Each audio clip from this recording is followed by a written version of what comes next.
You know your insiders, Darren, Dreger, Pierre, LeBrun, and Bob McKenzie. So Edmonton Oilers CEO Bob Nicholson, speaking at a breakfast for season ticket holders, did not hold back in his assessment of forward Toby Rieder's play this year. This is the quote: Toby Rieder will not be signed by the Edmonton Oilers at the end of the year. The ... is because he went on to talk about his contract and why he thought Rieder signed. Then he says, Toby Rieder hasn't scored a goal. Toby Rieder has missed so many breakaways. If Toby Rieder would have scored 10 or 12 goals, we'd probably be in the playoffs. Now, you just spoke to Bob Nicholson.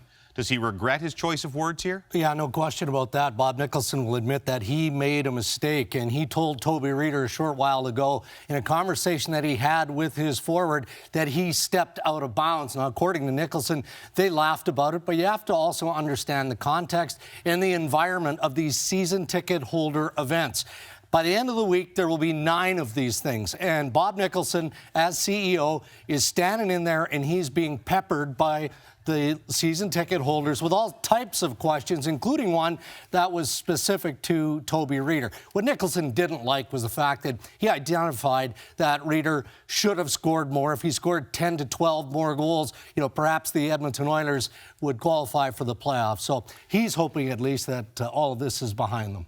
I don't know. Not in Edmonton, and they're still playing, so it's a little bit awkward for Toby Rieder and the Oilers. Mark Hunter is one of the candidates to perhaps become the next GM of the Edmonton Oilers, but we reported a couple of weeks ago that he will be the GM of Canada's World Junior team, and that his brother Dale, one of 10 candidates interviewed for the head coaching job. Where are we at with that? Well, no formal announcement from Hockey Canada just yet, but it is believed over the course of this week they are finalizing the coaching staff for Canada's national junior team, and it would appear that the clear frontrunner for the head coach position would be Dale Hunter. And if that is in fact the case, and it does get formalized here in the next days or week or so, it would be reuniting Mark and Dale Hunter in the Hockey Canada role that they had as general manager and coach of the Ivan Holinka under-18 team back in 2013. That was an interesting coaching staff. Dale Hunter was the head coach. Dominic Ducharme was an assistant in Montreal, and DJ Smith, who's an assistant in Toronto, were part of Hunter's staff. So it's not the first kick at the can for Hockey Canada and the Hunters,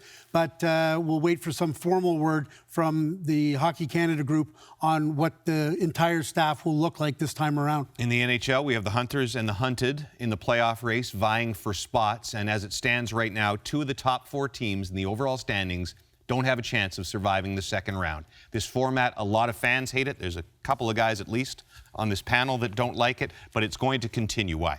Probably.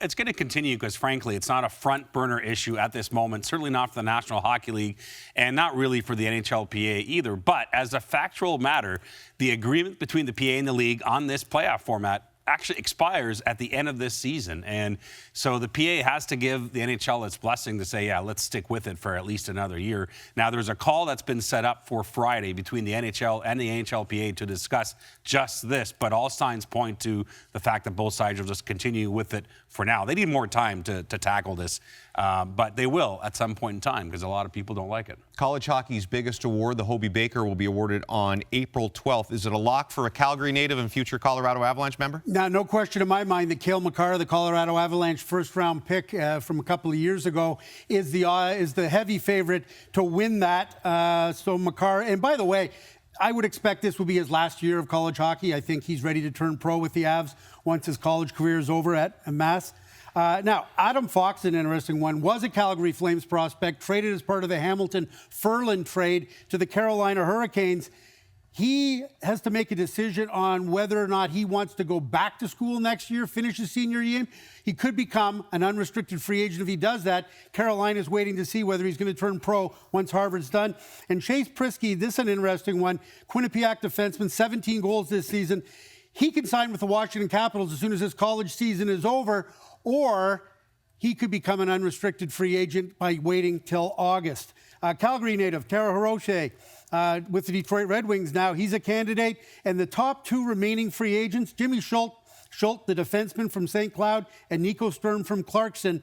Those guys are unrestricted free agents, and they will have an opportunity to sign once their teams are done. So Colorado has Cale Makar coming, and Ottawa's pick that could well be first overall in the draft. Things are looking up in the Rockies.